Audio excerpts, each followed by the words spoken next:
Alors que Tsahal, l'armée israélienne, est engagée dans de violents affrontements avec les combattants du Hamas, Washington a annoncé ce jeudi 9 novembre qu'Israël va faire des pauses quotidiennes de 4 heures dans le nord de Gaza. Des pauses à effet immédiat qui seront annoncées 3 heures à l'avance, a dit un porte-parole de la Maison-Blanche. En effet, après un mois de guerre qui a fait plus de 10 000 morts, dont 40% d'enfants, selon le ministère de la Santé du Hamas palestinien, ces haltes dans les combats devraient permettre aux civils de fuir le long de 2 couloirs humanitaires. Ces trêves, qui sont le résultat de discussions tenues ces derniers jours entre responsables américains et israéliens, constituent donc un premier pas important en matière de sécurité nationale, toujours selon le porte-parole de Washington, John Kirby. Pour autant, et malgré l'appel de 13 ONG à un cessez-le-feu immédiat, le président américain Joe Biden a jugé qu'il n'y avait aucune possibilité que les hostilités soient suspendues. Interrogé pour savoir ce qu'il pensait des chances d'un cessez-le-feu, Joe Biden, qui jusqu'ici s'est toujours opposé à cette idée, a déclaré, je le cite, qu'il n'y a aucune possibilité. C'est une cyberattaque rare qui a touché ce matin la branche américaine de la Banque industrielle et commerciale de Chine.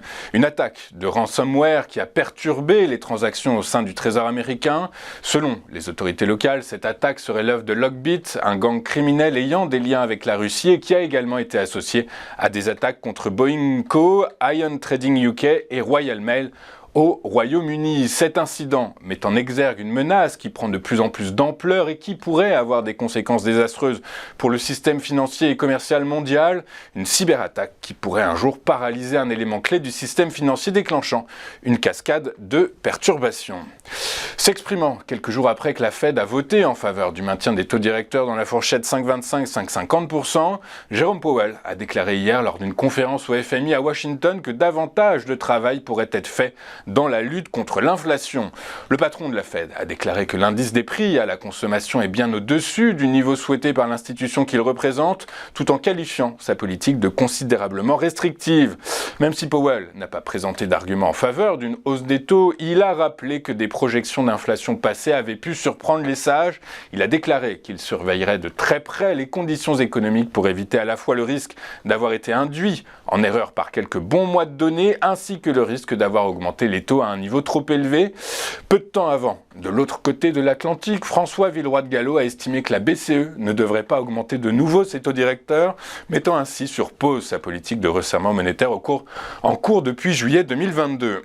Il estime, en effet, je le cite, que nous sommes en train de gagner la bataille contre l'inflation et sauf surprise, sauf choc, la hausse de nos taux directeurs, c'est fini. Un discours optimiste qu'il a toutefois nuancé en ajoutant qu'il était trop tôt pour parler de baisse. S'il y a bien un secteur d'activité qui a souffert de la violente hausse du coût du crédit dans le monde et particulièrement aux États-Unis, c'est celui des fintech. Alors que le montant des investissements dans les sociétés du secteur a chuté de 46% dans le monde au troisième trimestre selon le cabinet de recherche SIB Insights, les entreprises qui ont tout de même réussi à lever des fonds ont vu leur valorisation drastiquement baisser. L'exemple le plus frappant est celui de Remp qui a levé 300 millions de dollars lors d'un tour de table de série D en juin dernier, opération d'ingénierie financière qui valorise le groupe 5,8 milliards alors que lors d'un tour de table début 2022, le groupe était valorisé 8,1 milliards de dollars. Pour faire face à cette situation et alors que la Fed semble être engagée dans un statu quo qui va durer, les fintechs semblent désormais résolus à booster leur marge opérationnelle par des réductions de coûts drastiques grâce notamment à des cessions d'actifs ciblés ou bien encore par la réduction de leur masse salariale. Mais tout n'est pas si sombre pour le secteur, j'en veux pour preuve les récentes performances de l'indice F Prime Fintech qui a gagné 73% depuis le début de l'année.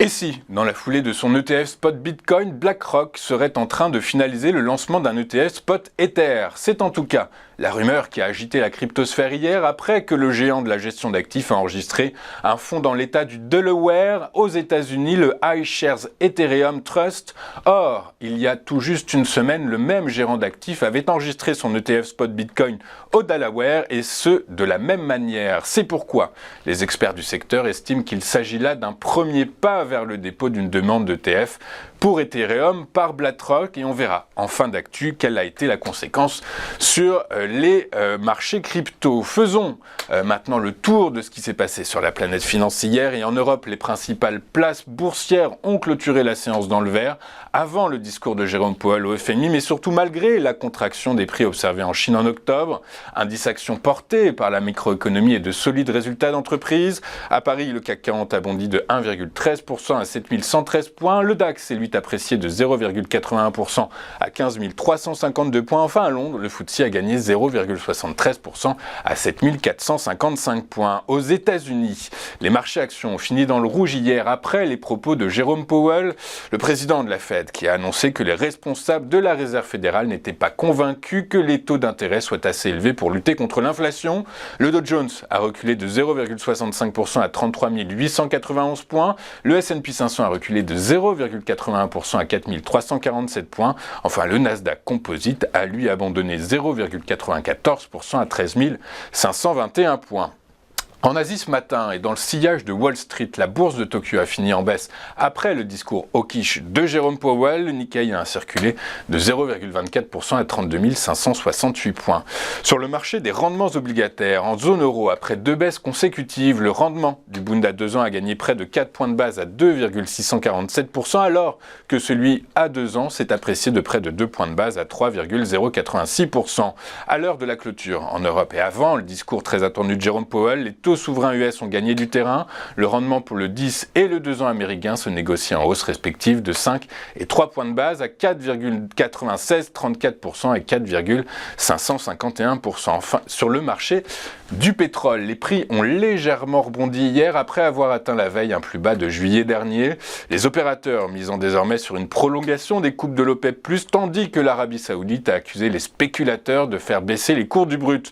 Le baril de Brent de la mer du Nord pour livraison en janvier s'est étoffé de 0,59% à 80,01$ le baril. Son équivalent américain, le baril de WTI pour livraison de décembre, a lui gagné 0,54% à 75,74$. Sur le marché des cryptos et sans surprise, Bitcoin et Ethereum ont profité des rumeurs d'un lancement prochain par BlackRock d'un ETF spot Ethereum. Le Bitcoin a ainsi signé une 4e séance consécutive de hausse et se négociait hier à 36 585$.